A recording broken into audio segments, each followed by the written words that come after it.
இன்றைக்கி daily routine தாங்க பார்க்க போகிறோம். ஆமாங்க, காலையில் எழுந்திரிச்சு குழந்தைகளுக்கு லஞ்ச் எல்லாம் பேக் பண்ணி முடிச்சுட்டு கடகடன்னு சமைச்சு முடிச்சுட்டு அதோட டெய்லி நம்மளோட ஸ்கின் கேரிங் கொஞ்சம் சைடில் கவனிச்சுட்டு ஆமாங்க சீரம் போட்டு நல்லா மசாஜ் பண்ணிவிட்டு அதுக்கப்புறம் குளித்து கிளம்பி ரெடி ஆயாச்சு. ஷாப்புக்கு வந்து ஷாப்பை திறந்து மெயின் ஆன் பண்ணிவிட்டு அதுக்கப்புறம் க்ளீன் பண்ணுறதெல்லாம் ஃபுல்லாக க்ளீன் பண்ணி முடிச்சுட்டு சாமியெல்லாம் கும்பிட்டு முடிச்சாச்சு.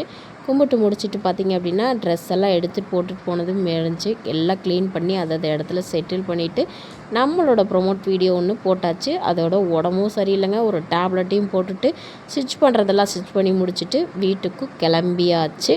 கிளம்பி கொஞ்சம் தூரம் ட்ராவல், அதில் எங்கே குட்டீஸ் வேறு இடையில கடையை நான் சாத்தினா போதுங்க ஸ்நாக்ஸ் வேணும்னு டார்ச்சர் பண்ணி எடுத்துருவான். அதோட நாங்கள் வந்தாச்சு. இன்றைக்கி கோயிலில் போயிட்டு அப்படியே வர வழியிலேயே அன்னதானம் வாங்கிட்டு வந்துட்டோம். வாங்கிட்டு வந்து சாப்பிட்டு முடிச்சுட்டு நம்மளோட ஆர்டர்ஸ் எல்லாம் எத்தனை வந்திருக்கு அப்படின்னு பார்த்துட்டு கணக்கு எடுத்துகிட்டு ஆர்டர்ஸ் அவ்வளோதாங்க. நம்ம வேலையெல்லாம் முடிச்சாச்சு.